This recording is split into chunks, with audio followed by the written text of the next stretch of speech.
Good afternoon, everybody. Phil Simons and Rudy Whiteside here with you with your Friday afternoon weekly grain market recap.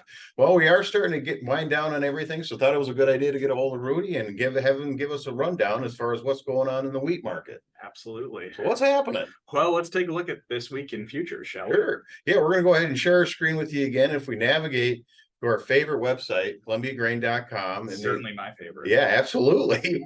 And navigate to the upper right-hand corner to the Producer Solutions link.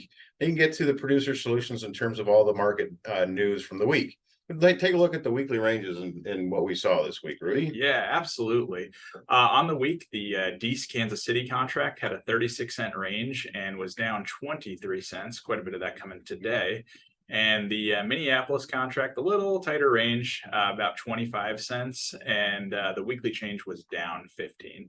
You know, it's been really interesting looking at the futures market. I've been talking to a lot of people about the volatility, right? Oh, sure. And the volatility is actually pretty low right now. Yeah, it is. And especially when you look at a chart of something like a year ago. Oh my God. Remember, we used to have those 30-cent swings just every single day. Absolutely. Now moving 5-10 cents seems to be a lot more the norm. Yeah. So, Yeah, it does, unfortunately. Well, yeah. Good and bad. Yeah, for Yeah, sure. yeah. Depending on what side of the market you're on. Yeah. I figured we'd talk a little bit about winter wheat. We've got a slide on some crop conditions here, which we'll take a look at in a second. But as far as the markets right now, things are actually relatively slow.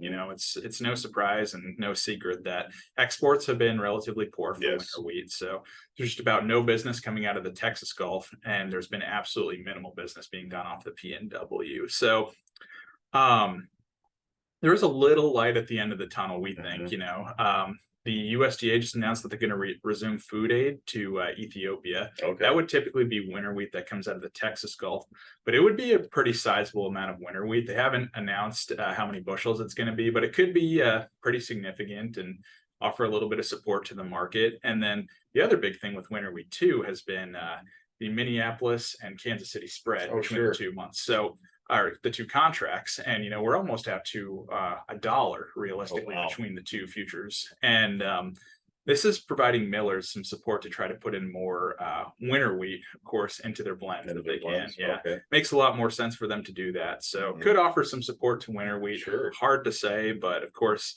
if you're offering support to winter wheat using that, you're taking away support from spring wheat, obviously. Sure. Yeah. So I'll take a little look at conditions here. In our own backyard, things are pretty solid. 54% good to excellent in Montana, 73% good to excellent in Idaho, and 51% good to excellent in Washington. We're off to a significantly better start than last year, actually. And there's still a little bit of crop to get planted, especially down in Oklahoma, Kansas, as they're working through their Milo harvest. And pretty big Milo harvest. So I think we'll still see a decent bit of wheat go in after those double crops. Oh, sure. So take a little look at spring wheat as well. I would say it's a bit more the interesting market right now than winter wheat. We'll pull up the slide on the commitment of traders, which we'll talk about in a second. Cash markets there are still, you know, decently firm, as many elevators are processing through that large fall crop they had, right? You know, I mean, especially in North Dakota, like the amount of corn and beans that are coming into the elevator they got a big harvest there. Absolutely staggering. You know, exports, they're okay. Certainly better than winter wheat. Probably nothing you'd write home about, but we're still relatively uncompetitive today versus Canada. So it'd be interesting to see if we can kind of tighten that spread in the future and see if we can get some more business going. But millers look decently covered, and the big talk with them has also been about pro spreads. You know, at the end of the day, we had a lot bigger spring wheat crop than we expected, particularly in North Dakota. And it was also a little lower protein than we expected. And as soon as wheat seems like it's ready to come to town, big talk about, like, you know, there's a lot of mid 13 pro, and you know, the milling markets can only take so much of that on. So it's likely that protein spreads could definitely be moving in different directions. Good for higher pro, maybe a little worse for lower pro. So that could be on the horizon as well. But I did want to take a look. This to me is almost the biggest story in spring wheat is the Minneapolis futures contract right now. If you look at it, that's on the right here. We got Kansas City on the left. So fund positions for both contracts are short right now. In Kansas City, they're short 34,000 contracts. The record all time is 58. So they're short, not as short as they've ever been, but I'd say that's within the realm of. It's still a pretty sizable for sure. to be short. For sure. On the other hand, with spring wheat and Minneapolis futures, they are short 31,000 contracts. And this is of last week. The report hasn't come out for this week yet. Right. Yep. But I mean, that is a record short. Record And it short. is staggering, you know.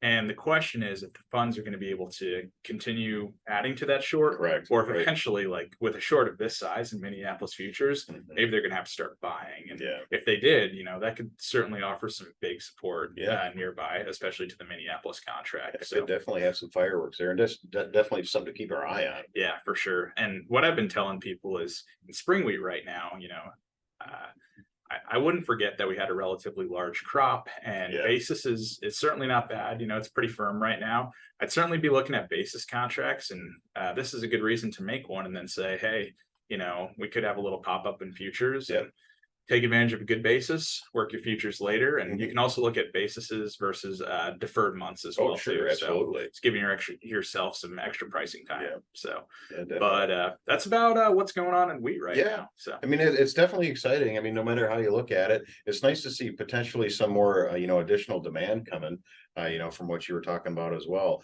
So that's going to really wrap everything up for the week. Rudy, I really do appreciate the rundown. It was great to hear. thanks for having me. Remember, next week is Thanksgiving, and there's always something to be thankful for.